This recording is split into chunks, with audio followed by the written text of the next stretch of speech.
भुनक्तुर्भुवस्वः तत्सवितुर्वरेण्यं भर्गो देवस्य धीमहि धियो यो नः प्रचोदयात्। ओ मित्रों, स्वागत है आपका। मैं अनिल वस हमेशा की तरह आज कर्क राशि क्या कहती है, अप्रैल के महीने में कौन कौन से बनेंगे योग, क्या धन की प्राप्ति होगी, क्या नौकरी मिलेगी या प्रमोशन होगा, या परिवार में कोई काम जो रुका हुआ है पूर्ण होगा। आइए इस विषय पे करते हैं चर्चा। और ध्यान रहे कि जैसा हम जानते हैं 31 मार्च 14 से लेके 7 अप्रैल 14 तक नवरात्रे हैं। देवी मां की पूजा करके उनसे आशीर्वाद लेकर शक्ति संचय और शक्ति संवर्धन के ये विशिष्ट दिन होते हैं। हमारा विशेष रूप से नववर्ष भी इसी चैत्र मास के महीने से शुरू होता है। उसका कारण है ब्रह्मा जी ने इस पृथ्वी का हैप्पी बर्थडे भी, पृथ्वी का उद्भव भी आज यानी चैत्र मास के प्रथम नवरात्रे को ही यह चीज शुरू होती है। पृथ्वी का जन्मदिन भी है, इसलिए बसंत ऋतु के बाद ये पूरा का पूरा पृथ्वी का वातावरण भी मंगलमय और आनंदमय हो जाता है। चलिए देखते हैं कर्क राशि वालों के लिए यह अप्रैल का महीना कैसे होगा। तो मित्रों, हम देखते हैं सबसे पहले जिनकी कर्क राशि है, चंद्रमा मेष राशि में संचार कर रहा है और विशेष रूप से 2 तारीख तक यानी 1 से 2 तारीख तक चंद्रमा मेष राशि में, और वो भी केतु के साथ। यानी the Lord of ascendant is placed in the 10th house. नौकरी पाने के योग, प्रमोशन पाने के योग, यद्यपि उसमें कुछ परेशानियां भी हैं, रुकावटें भी हैं, बॉस के साथ वैचारिक मतभेद भी हैं, लेकिन इसके बावजूद मुझे लगता है कहीं ना कहीं विजय आपकी हो सकती है। आपको अपने विश्वास के ऊपर डटे रहना है। हनुमान चालीसा पढ़ के यदि हम घर से निकलें तो विशेष रूप से हमें यह लाभ हो सकता है, क्योंकि जिनका कर्क राशि है विशेष रूप से मुझे ऐसा लगता है भगवान सूर्य की उपासना, हनुमान जी की उपासना उनके लिए विशेष शुभ होती है। चलिए मित्रों, यात्रा करते हैं वृषभ राशि में। चंद्रमा जब वृषभ राशि में आता है तो 2 से 5 तारीख तक चंद्रमा वृषभ राशि में रहेगा। जिनकी विशेष रूप से कर्क राशि है उनका चंद्रमा उच्च का हो जाएगा तो मांगलिक कार्य संपन्न होंगे, आर्थिक समृद्धि के योग बनेंगे। यदि आपका जूस का काम है, चावल का काम है, फर्टिलाइजर का काम है, खेती का कोई कार्य है तो उसमें लाभ होने वाला है। जल से संबंधित जो भी उद्योग होंगे उसमें आपको लाभ होगा। रुका हुआ कार्य संपन्न हो जाएगा। कहीं रुपया डूबा हुआ है तो उसे पाने का प्रयास करें, आपको लाभ हो जाएगा। चंद्रमा जब मिथुन राशि में प्रवेश करता है तो 5 से 7 तारीख तक चंद्रमा की मिथुन राशि में स्थिति, कोई मांगलिक कार्य घर में संपन्न होने वाला है। हो सकता है अपनी प्यारी बिटिया को देखने के लिए कोई वर पक्ष के लोग घर पे आए, या कोई यज्ञ इत्यादि में भाग लें और पूर्ण आहुति दें और गुरुदेव का आशीर्वाद मिल जाए। और ऐसा भी हो सकता है घूमने फिरने के लिए जाएं और परिवार के लिए स्वर्ण की, आभूषणों की, साड़ियों की, वस्त्रों की कोई खरीदारी संपन्न करे तो ये शुभ योग दिखाई देता है। मित्रों, गजकेसरी योग भी कहते हैं, मान सम्मान की वृद्धि के ये योग है। कर्क राशि में जब चंद्रमा का प्रवेश होगा तो ये 10 तारीख हो जाएगी, यानी 7 से 10 तक का समय आपके बहुत अनुकूल रहेगा। ऐसी स्थिति में मान सम्मान की प्राप्ति होती है, रुके हुए कार्य पूर्ण होते हैं, डिप्रेशन इत्यादि दूर होता है और व्यक्ति अपने अनुभवों से सीख के अपने जीवन में आगे बढ़ने की प्रेरणा पाता है। लेकिन तुम तो इमोशनल हो, सपने तुम देखते हो। सपने देखना बुरा भी कब है, लेकिन उन सपनों को देखना ही अच्छा नहीं है, उसकी नॉलेज भी प्राप्त करनी है और उसे प्राप्त कैसे किया जाए, एक्शन भी करना है। यानी इच्छा, क्रिया और एक्शन प्लान, ये तीनों चीजें आपको चाहिए। सफलता की है ये मास्टर की। कर्क राशि वालों के लिए ये दिन बहुत शुभ रहेंगे। आइए अब चलते हैं सिंह राशि में। चंद्रमा का प्रवेश 12 तारीख आ गई, 10 से 12 तारीख तक चंद्रमा सिंह राशि में है।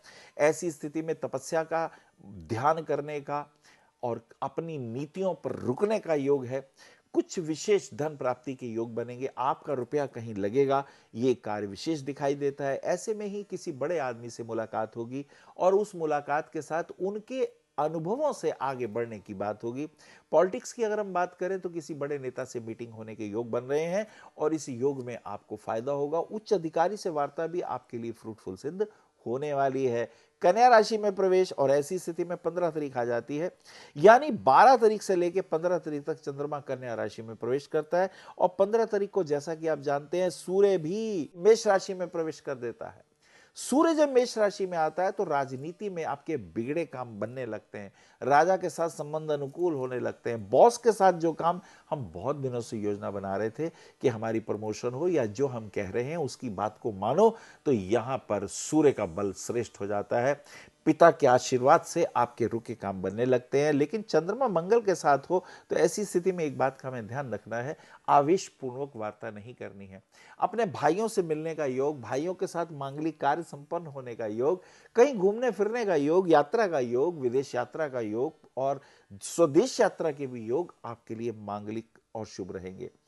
तुला राशि में जब विशेष रूप से चंद्रमा का प्रवेश होता है तो मित्रों 17 तारीख हो जाती है, और चंद्रमा की 17 तारीख के अंदर राहु शनि के साथ और एक विशेष योग पूर्णमासी के योग तो बने ही हुए हैं। ऐसे में माता के स्वास्थ्य का ध्यान देखना, उनकी कमर में दर्द हो रहा है, उनके जोड़ों में दर्द हो रहा है और L4 L5 में भी पेन हो रहा है, उनको अपने स्वास्थ्य का ध्यान रखना है। और इसी के साथ साथ आपके चित्त में भी आज बड़ी चंचलता है, आप सोच नहीं पा रहे हैं, घर में कोई ऐसी बात हो गई है जिससे आपका मन व्याकुल है। मुझे कर्क तुम्हें यह कहना है, भगवान शिव का ध्यान करो, दोनों आंखें बंद करके आज्ञा चक्र में भगवान शिव को देखते हुए ओम नमः शिवाय इस मंत्र का जाप करें, मन को दृढ़ रखें और कोई निर्णय ना लें। इन 2 दिनों में कोई भी कार्य करना हो, कहीं रुपए देने हो, प्रॉपर्टी खरीदनी हो, कहीं किसी प्रकार का कोई ऐसा कार्य करना हो जिसमें आपके रुपए का नुकसान हो सकता है, तो उसे बचाएं। और विशेष रूप से हॉस्पिटल जाते वक्त भी अपने विवेक का ध्यान रखें, घबराएं नहीं, अगर कोई बात भी हो तो दूसरे डॉक्टर से कंसल्ट करना आपके लिए शुभ रहेगा। मित्र, वृश्चिक राशि में चंद्रमा का प्रवेश हो रहा है और ऐसी स्थिति में 17 से 19 तारीख आ जाती है। यहां चंद्रमा नीच के हैं और सबसे बड़ी बात यह है कि चंद्रमा से 12 में राहु और शनि है। मन अभी भी उद्विग्न है, परेशान है, चिंतित है। बच्चे के किसी कार्य से आप परेशान हैं। बच्चे जो है वो अपने मित्रों के साथ ही घूमने फिरने जाते हैं, उन्हीं की वार्ता में रहते हैं, उन्हीं की बातों को मानते हैं। तुम्हें ये चीज परेशान करती है और मैं जानता हूं ऐसी स्थिति में तुमको धैर्य का पालन करना है, अपने बच्चों में विश्वास रखना है। और बच्चे कहीं घूमने फिरने जा रहे हैं तो चिंता की कोई बात नहीं है, भगवान शिव का ध्यान करके उनकी यात्रा में आप आशीर्वाद दें, शुभ ही होगा। चंद्रमा अब धनु राशि में आ रहा है। देखिए, चंद्रमा धनु राशि में प्रवेश करता है, 19 से 21 तारीख हो जाती है और इधर 20 तारीख को एक और योग फलित होने जा रहा है कि बुध भी मेष राशि में आ रहे हैं। अब आप देखिए, इधर सूर्य, इधर बुध और इधर केतु तीनों मेष राशि में प्रवेश कर चुके हैं। और ऐसे प्रवेश के अंदर एक खास बात और दिखाई देती है कि धनु राशि का जो चंद्रमा है, ये चंद्रमा जब धनु राशि में आता है तो आप कोई आध्यात्मिक कार्यों में लगे हुए हैं, कुछ शुभ कार्यों में चिंतन कर रहे हैं और ऐसे चिंतन में मन व्यथित भी है, क्रोध भी आ रहा है, आपका स्वाभिमान आपके आड़े आ रहा है और मुझे ऐसा लगता है बड़ों के आशीर्वाद से आपको आगे बढ़ना चाहिए। यह समय अनुसंधान करने का भी है। और हाँ, क्रिकेट खेल रहे हैं तो खेलो ना, आज का दिन तो अच्छा है। बैट्समैन हो तो स्कोर कर लोगे और अगर बॉलर हो तो 2-4 विकेट तो चटका ही दोगे। ये दिन तुम्हारे लिए तो बहुत अच्छा है। इस दृष्टिकोण से सोचोगे तो बहुत अच्छा रहेगा। अगर गाय को सवेरे उठ के एक रोटी में गुड़ रख के खिला दोगे, तुम्हारी मनोकामना पूर्ण होने वाली है। गाय 33 करोड़ देवी देवताओं के आशीर्वाद देने वाली गाय, जो गाय को खिला देता है, गाय का आशीर्वाद ले लेता है, उसके सारे काम संपन्न होते हैं। आज का दिन आपके लिए शुभ। चलिए, मकर राशि में प्रवेश करता है चंद्रमा, उस वक्त 23 तारीख हो जाती है। विशेष रूप से 23 तारीख यानी 21 से 23 के बीच में चंद्रमा मेष राशि में और ऐसी मकर राशि में, और मकर राशि का चंद्रमा सीधे लगन को देखता है। ये एक शुभ योग है, आपका स्थिरता का योग है। ऐसी स्थिति में आपके मन के संकल्प पूर्ण होंगे, आर्थिक दृष्टिकोण से शुभ रहेगा, राजनीतिक दृष्टिकोण से दृढ़ता आने वाली है। स्वास्थ्य का मित्र थोड़ा ध्यान रखो, फूड पॉइजनिंग इत्यादि से बचो। अगर शादी ब्याह में जाके कुछ खाने पीने की बात है तो अपने खाने पीने पर विशेष ध्यान दें, क्योंकि ऐसी स्थिति में पेट खराब होने के योग हैं, कमर दर्द इत्यादि दिखाई दे रहा है। मां के कष्ट से भी तुम थोड़े चिंतित हो, पर मुझे लगता है श्रम ज्यादा करना पड़ेगा, मेहनत ज्यादा करनी पड़ेगी और उसका लाभांश भी तुम्हें मिलेगा। अगर एग्रीकल्चर का काम है, फर्टिलाइजर का काम है, खेतों में कुछ अनाज इत्यादि बेचने खरीदने की बात है, तो यह समय तुम्हारे संघर्ष और मेहनत का है। इसका लाभ भी तुम्हें आने वाले दिनों में मिलेगा। चंद्रमा कुंभ राशि में प्रवेश करता है और तब 23 और 25 तारीख हो जाती है। चंद्रमा का कुंभ राशि में प्रवेश, स्वास्थ्य का रखें ध्यान, लड़ाई झगड़ों से रहे सावधान, और विशेष रूप से पुराना रोग तंग करेगा, शूल, कोई दर्द इत्यादि, जोड़ों के दर्द, गठिया के दर्द, और अगर कहीं थायराइड की प्रॉब्लम हो, सावधान रहना है। थोड़ा व्यायाम इत्यादि करें, प्रातःकाल घूमने जाएं, कपालभाति इत्यादि करें, और भस्त्रिका इत्यादि का ये प्राणायाम आपके लिए बहुत शुभ रहेगा। कुंभ राशि के चंद्रमा का अर्थ ये है कि आपको डिप्रेशन से दूर रहना है, मेहनत करनी है, अपने नीचे काम करने वाले जो अनुचर हैं उनसे प्रेम पूर्वक बात करनी है, किसी का अपमान ना हो। मित्र, इतना ध्यान रखना, बाकी तुम्हारी ऊपर प्रभु की कृपा रहेगी। चंद्रमा मीन राशि में आ रहे हैं, 25 से 27 तारीख तक की बात है। और इसमें एक और फायदे की बात है कि शुक्र का मीन राशि में प्रवेश हो रहा है। शुक्र is coming into pisces sign. शुक्र का मीन राशि में प्रवेश भाग्य की वृद्धि, आर्थिक लाभ, धार्मिक उत्सवों में जाने की बातें, किसी महिला गुरुदेव से मिलने के योग, किसी महिला सम्मानित स्त्री से आशीर्वाद पाने के भी योग बन रहे हैं, पत्नी के साथ कहीं घूमने फिरने के भी योग बन रहे हैं।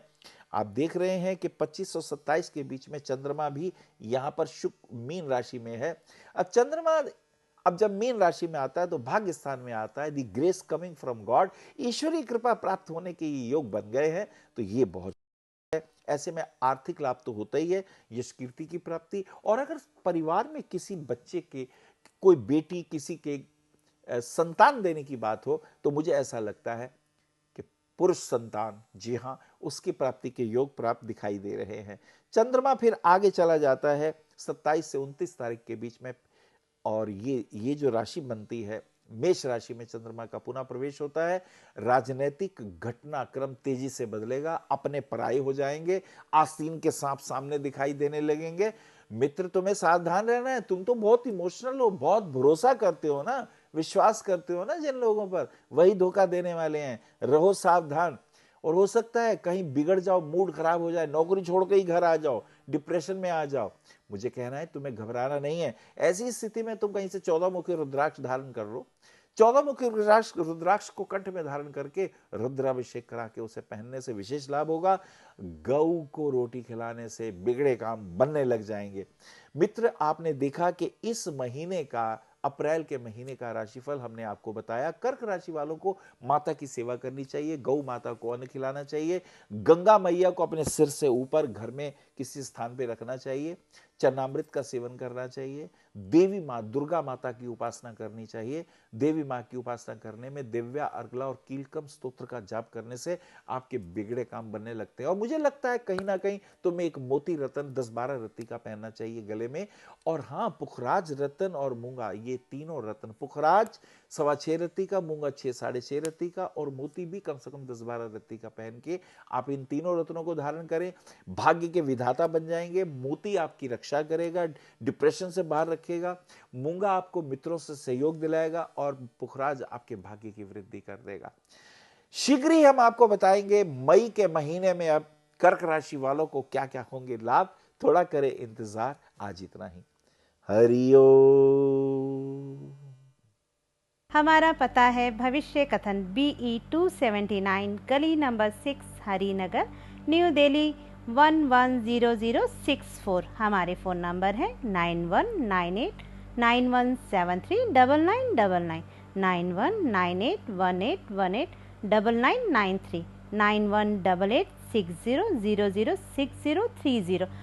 हमारी वेबसाइट है www.bhavishyakathan.org। ईमेल है acharyaanilvats@gmail.com।